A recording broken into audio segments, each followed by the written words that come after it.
Sai forma wheel tato to know the onga to tono neva yaso. Al mai al fa fonga te telefo I meo lo te tupu ilo tato to know Sāmoa. I de whamasi nonga sa tani lea to know the neva yaso I sona whai unga ma se amatanga. Lena tūlai whātase le fionga le di whai pule o sa lenga numero mo mua. Ma le sa tinia siasi o le matanga luengo leo le tabali I a li o whantau malama au awa. Whapeai ma le tamaita I a li se marishment. E le tolo longo le mata opo na whailoai le fionga le whaamsino. E se fun ma le walu mōlianga o lo whaasanga le fionga le di whai pule. Wha mōlianga mōli o whantau malama au awa. Ma le iwa mōlianga o lo whaasanga le tamaita I a li se. E le se fun ma le walu le na tolo lo wina le fionga le whaamsino. Mo le fionga le di whai pule. E fitu mōlianga o lona tau mawhai leo fiu fia se mea mone. Wha mōlianga o lona tau mawhai le whau ni mōli mau. Ma le 5 mōlianga o le tau pule le e whaatino se sori ngā tula whono. Mōli o whaatau malama na whai loe le whaamasino. E tolu mōlianga o le tau mawhai leo fiu fili mea mone. Ma le mōlianga e tasi o le tau pule le whia se sori ngā tula whono. Ai o le iwa mōlianga wa whaatulanga mai el whaamasino mo le tamaita I a lise marishment. O le tolu mōlianga o le tau mawhai le whaalafi sa tangata o lo sa I lia na tanga luengo leo. Ma le leo sta I o ai ngā umasata Tala I tua. Ma lona tau mawhai lea e whawhau ni mau e whaasese ai le mea mone. Ma o ia mōlianga uma na tō lau el whaamasino e whaasanga ia I lantou. Wa mai ana tu inatu uma latu tali te ia mōlianga uma, e taua latu ia latu lo ia. O le aso luse fulo le masino me wa tu inatu ai, o le a mata fola si e lo mōri mawai tu e lua, e whaate tau I le mata opo. Na tō lau ma whaamanino e le fionga le whaamasino I a talasa a tosa anga, e manatu ai o ni tu le lei ua ia te ena I le tāno sanga, al te mai a Samuelu ma leona whaltua I a sivai. E nei mawhai ei on te tale tu e whaatali ai le aso lua se fulu o me, le a mata whaanga solo I le lātou whaamasinoa. Na tōlau lau e le fionga le whaamasino I a Talasa, o le te mai a Samuelu.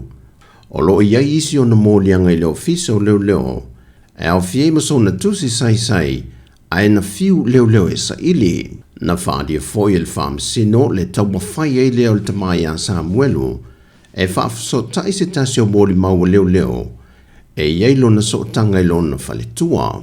Ma o le mōli mau ua mai o na tūsia le na whaamtalanga whaletula whono, na whaelo el whaamasino, na tau mawhai ei le tamai a Samuelu, e whia ni wheso ta inganga I atu ia te ia. O nisi wha o tōlau longo whaai unga le whaamasino, na whaai loi o le mata upule nei wa tūla iai le tamaya Samuel molan whalitue luma le whaamasinoa. Sa matua fiu leo e sa ilia. Ona o ana whaasala longa mamori mau sa whaalia le lunga o penga ta whaai lange. Aena whato a mō mulmulia ne malu le malo. E lunga so tasi o whonga whale o no o le ione vili amu. E tō lau longa le whaamasinoa fo I lantou ia mo le tamaya Samuelu. E se lau ma le wha mōrianga o whaasanga I a te ia. E au fiei mōrianga I whaapea o le tau whaasese leo, o le whaia leo ni whaamtalanga e tau whaaleanga I le tala anga o le isi tangata, o le tau pule o fiu fili me moni, ma le whawhau ni mōri maule sao. O le whaletua o le tamaya Samuelu, e a si vai ke pile maa mea, e 5 se fulma le iwa mōrianga o lo whaasanga I a te ia. E au fielo na tau mawhai leo fiu fi se mea moni, o lona whawhau ina leo ni mau ua tā ue leo e le sao, o le whaasese o leo, ma lona tau mawhai lea, e te e atu le whaatinonga o ngā rue ngā manua le malo.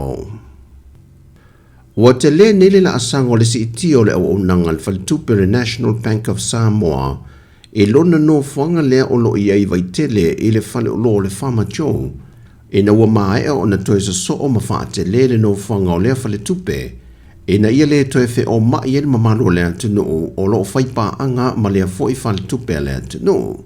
Ai de teimi a toa sa whaia ili ngā luenga toe whaale leia mawhaate le, na whaonga I neila na au nanga le wa yeia na tawa le whaata milo I lea tunu, e whaati noire ngā luenga mawha a wawaile au nanga I vai tele.